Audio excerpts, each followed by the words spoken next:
Who doesn't like a good zombie game? Machete in one hand, shotgun in the other, ready to take on unending hordes of the undead. Earlier games like the Zombies mode of Call of Duty World at War and Left 4 Dead helped create a common formula for zombies games and cement the genre in the game industry. However, as zombie games became more popular, more games were made, some very good and some very bad. It wasn't long before the zombies formula got stale and lost much of its popularity. However, one game decided to completely let go of this old format in exchange for a new type of game that would completely change the way people looked at zombies games. Dying Light. So, how was Dying Light created? How well do parkour mechanics work in a zombie setting? And does Dying Light still hold up today?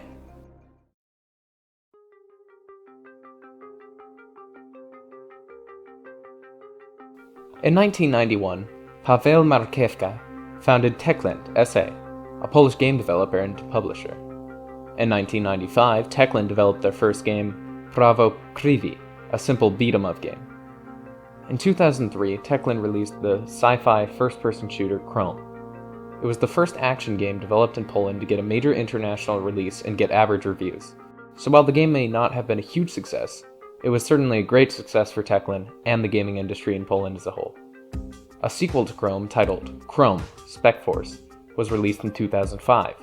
Techland has also developed several racing games such as X-Band Rally in 2004 and X-Band Rally Extreme in 2006.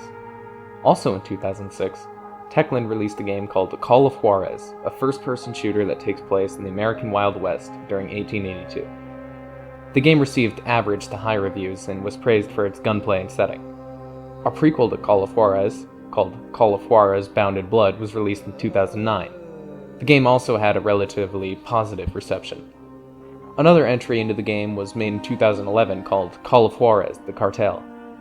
The game removed the Wild West setting and replaced it with a modern setting of 2011 Los Angeles, with the player taking control of a federal agent investigating a powerful Mexican drug cartel. The removal of the Wild West setting was a controversial move, and the reception of the game suffered as a result. The Cartel has the lowest reviews of any game within the series.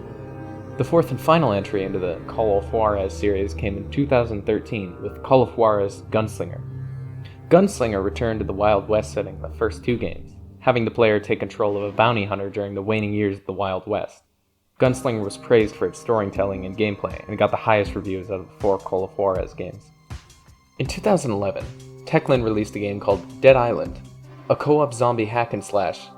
Dead Island takes place on the fictional zombie-infested island of Banoi. The game follows the exploits of 4 survivors as they attempt to escape the island.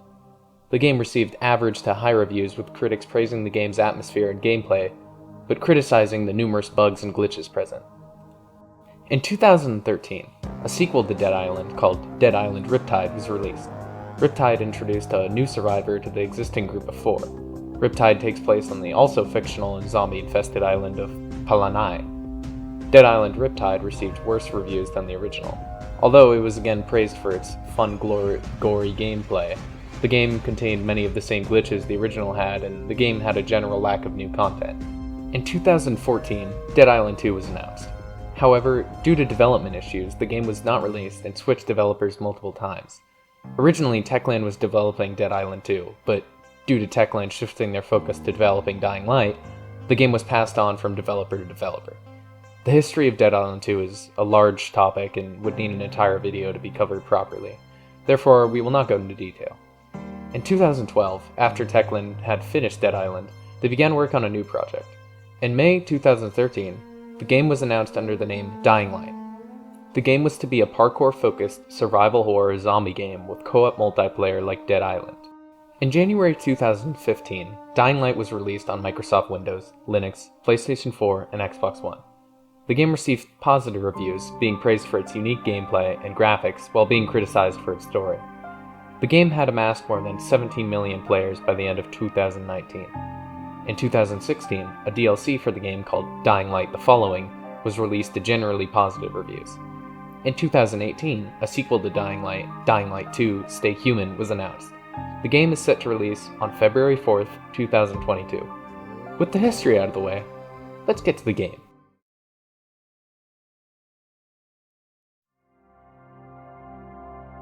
Dying Light takes place in the fictional city of Haran, where a mysterious virus has broken out and turned the majority of the city's population into violent zombie-like creatures. In a typical zombie movie or game fashion, the virus is spread by a bite from someone already infected with the virus. In response to the outbreak of the virus, Harran's Ministry of Defense quarantined parts of the city and blocked all ways in and out of these quarantine zones. The Global Relief Effort, or GRE for short, begins dropping supplies into the city to help the remaining survivors. The GRE also begins dropping the medicine known as antizin into the city, which suppresses the virus, allowing those infected to remain human instead of turning into a zombie. A politician named Kadir Suleiman was made acting governor of the city of Harran and put in charge of maintaining order within the quarantine. After the death of his brother, he goes rogue and steals a sensitive file from the GRE to blackmail them. The GRE believes Suleiman will cause irreversible damage if he publishes the file. To prevent Suleiman from publishing the file, GRE agent Kyle Crane is dropped into the quarantine zone to find Suleiman and retrieve the file. However, Crane soon learns that the situation inside the quarantine zone is more complicated than he could ever imagine.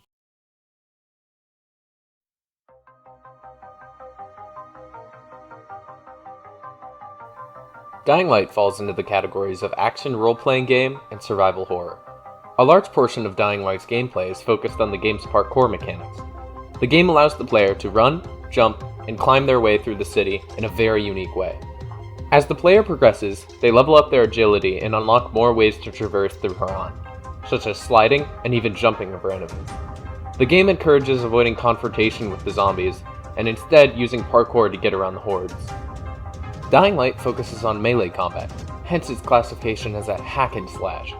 The game offers an extensive variety of weapons to use. The player also gets access to an even larger variety of weapons as they level up. In the early sections of the game, the player will be restricted to using old pipes and wrenches as weapons. But later in the game, the player will have access to powerful machetes and even swords. The game also features a crafting system that allows the player to create a variety of tools to help them survive, such as medkits and firecrackers. The player can also upgrade their weapons with unique powers, like the ability to set enemies on fire or electrocute them. While the game does also feature firearms, they are incredibly rare and only featured in the later sections of the game. Using a firearm also draws the attention of virals, dangerous zombies which we will speak about later. In addition to gaining new agility levels, as the player progresses, they will level up their power level and their survivor rank. Leveling up power level allows the player to attack enemies more effectively and in more ways. Leveling up survival rank gives the player unique abilities like the ability to use a grappling hook or the ability to use camouflage to get past zombie hordes unnoticed. Once the player maxes out any of their skill trees, the player unlocks Legend rank, which allows the player to upgrade everything from maximum health to firearm damage. Experience in the maxed out trees will go directly to Legend rank. Dying Light is an open world game, meaning the player can explore the entire map at their leisure. The game features two distinct areas, the slums and Old Town. The slums are the poverty-stricken favela-like section of the city. Old Town is the wealthier section of Harran, where the virus first broke out. The city of Harran is built to suit the game's parkour perfectly. The favela-like layout of the slums allows the player to jump from roof to roof to get to their destination, and the connected apartment complexes of Old Town provide a great way for the player to traverse across the city. As the player explores Harran, they will encounter many other survivors, some who offer side quests, some who sell items, and some who simply have a story to tell.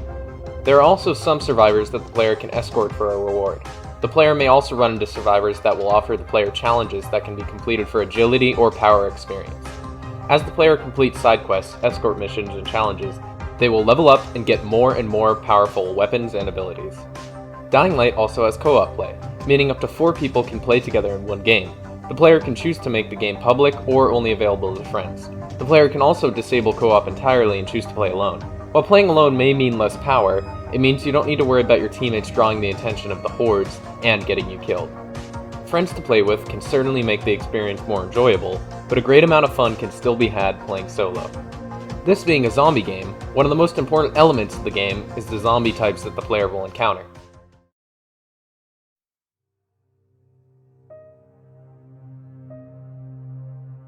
There are many different types of infected the player will encounter on their journey through Harran, each with their own unique abilities and challenges to present the player. Some zombies are weak and easy to take down, while others are extremely dangerous and should be avoided at all costs. The first and most common infected the player will encounter is the Biter. Biters are victims of the virus who have been infected long enough to show significant deterioration to both their physical and mental abilities. On their own, biters are slow, weak, and easy to take down. In a group, biters can quickly overwhelm and tear apart the player. Biters have very simple attacks, mostly swinging their arms at the player. However, biters can also latch onto the player, biting them and causing significant damage. In these instances, the player must knock the biter off. Some biters also carry weapons like pipes and boards. Biters will use these weapons by either swinging them or throwing them at the player. The biters fill the streets of Faran, shambling around in large crowds. During the early stages of the game, the player should avoid traveling on the streets and instead stick to moving across the rooftops. Even though they are the easiest infected to take down, they are still a challenge to kill with the weak pipes and wrenches the player has access to at the beginning of the game. The next most common infected the player will encounter are the dangerous virals. Virals are people who have recently fallen victim to the virus, and thus, they still possess their physical abilities. Because of this, virals have the ability to run, jump, and climb, meaning the player cannot get away from them simply by running. However, this can be used against the virals by the player. If a viral is trying to climb its way to the player at the top of a high building, the player can simply kick the viral off the wall onto the ground below, thus killing it in one blow. Although virals do sometimes appear in the world naturally, most of the time the player will not have to worry about virals. That is until they make a loud noise. Falling through a weak roof, firing a gun, or causing an explosion will all draw the attention of virals. Virals will swarm the area where the sound came from and search for what caused the noise. If the player runs away from the site of the sound, they can avoid the virals. The virals attack quickly and can deal a great amount of damage if they are not dealt with swiftly. In general, the player should try their best to avoid making loud noises, especially at the beginning of the game, when virals can easily tear apart the player in mere seconds. Another fairly common infected are gas tanks. Gas tanks are biters in hazmat suits. These suits give them increased resistance to damage and also make them immune to fire. The suit also prevents them from latching onto the player. The gas tanks are named after the red oxygen tanks on their back. A direct melee hit or ranged hit on these tanks will cause the tank to detonate after a few seconds, damaging surrounding zombies and the player if they are still standing close. This explosion also generates a great amount of noise, which attracts virals. This means the player has to weigh the costs and benefits of hitting the tank. It will kill the zombie faster, but it will also bring more zombies to their location. The first more uncommon infected is the powerful goon. The goon is much larger and more muscular than standard biters.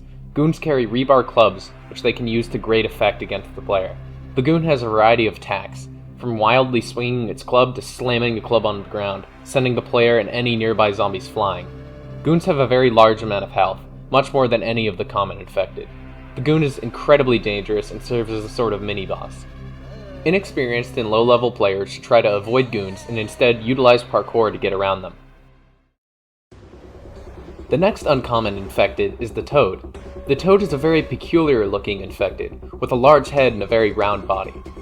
Toads spit acidic phlegm, which deals a great amount of corrosive damage to the player. Toads have more agility than common biters. However, they are not as agile as the virals. Although they have a very powerful attack, toads are the easiest infected to kill, meaning only a few melee hits can take one down. Although they do excel in horde support, toads don't give much of a threat to the player when alone, and the player should be able to take them down with relative ease. One of the most powerful uncommon infected in Haran is the Demolisher. The Demolisher is the largest infected in the game. Demolishers are incredibly strong and have a massive amount of muscle. They utilize this strength to ram into the player, causing massive damage. They can also pick up large objects like slabs of concrete, throw them at the player. If a Demolisher's thrown object hits the player directly, it will cause a massive amount of damage and possibly kill the player. Demolishers can also knock the player back in a similar fashion to the goon. In addition to having a very high amount of health, Demolishers wear armor plating that protects them from attacks. Demolishers serve as a boss, often appearing in arena-like areas. Demolishers are very rare and the player will only encounter them in the second act of the game, meaning that by the time the player encounters them, they will have access to firearms and high-quality melee weapons.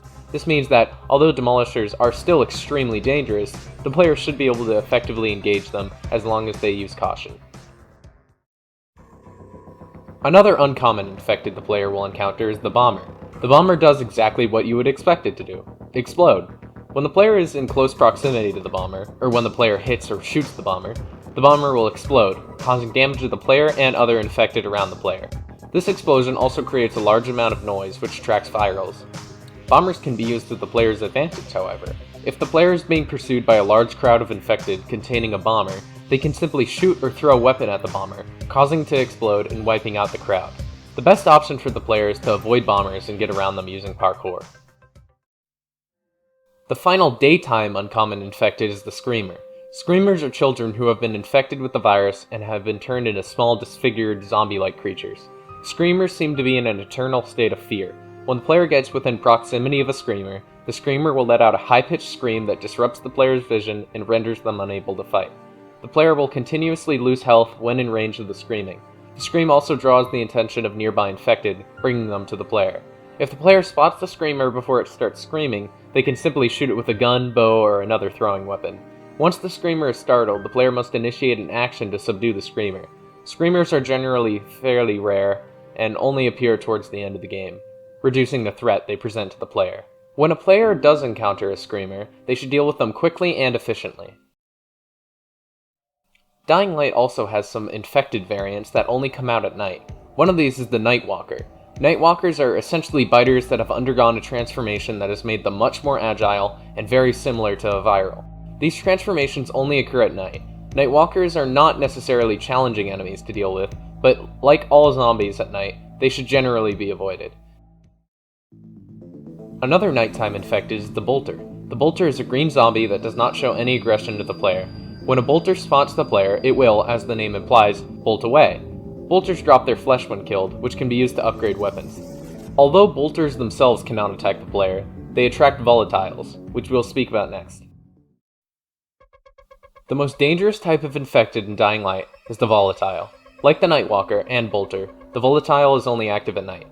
Volatiles are the fastest and most agile infected type in the game. They are also the most powerful. They have powerful insect-like jaws that can quickly tear apart the player. They also have the ability to shoot the player with acidic phlegm in a similar fashion to the toad. If a player is spotted by a volatile, their best option is to run away. If the player is spotted by a volatile, the volatile will chase them until the player reaches a safe zone or is able to get far enough away from them. As the player is chased, more surrounding volatiles will join the chase, and the chase will only grow as time goes on. The player can use a UV flashlight to stun the volatiles to escape. The player can also use UV flares to create temporary safe zones. However, volatiles will spit at the player when they are in the area protected by a flare. It should be noted that volatiles are faster than the player, but are much slower when going around sharp turns. This can be used to the player's advantage as a method of getting away from the volatiles. Even during the later parts of the game, where the player has enough power to kill a volatile, it is still incredibly dangerous to try to engage them. During all sections of the game, the player should avoid volatiles as much as they possibly can.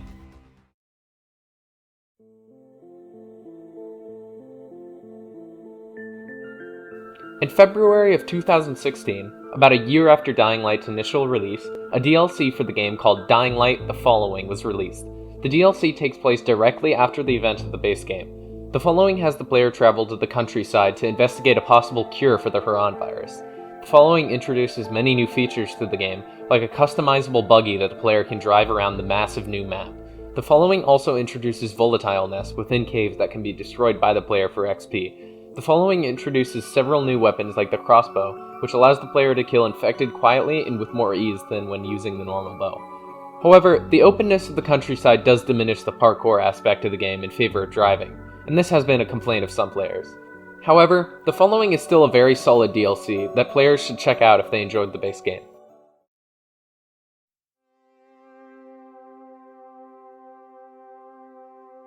Dying Light also features a game mode called Be the Zombie. Be the Zombie introduces nighttime invasions, in which up to 4 players take on the role of survivors and attempt to destroy several volatile nests, while a 5th player takes on the role of the Night Hunter, a powerful volatile-like infected that hunts down the other players and kills them.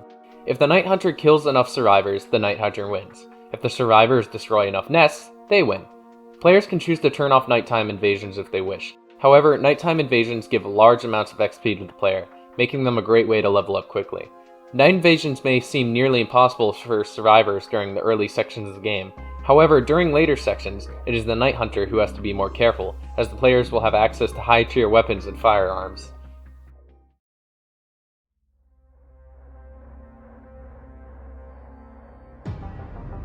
Whether you're climbing up a massive radio tower, mowing down hordes of biters with a shotgun, or running away from a horde of hungry volatiles, Dying Light is always an exhilarating and fun experience.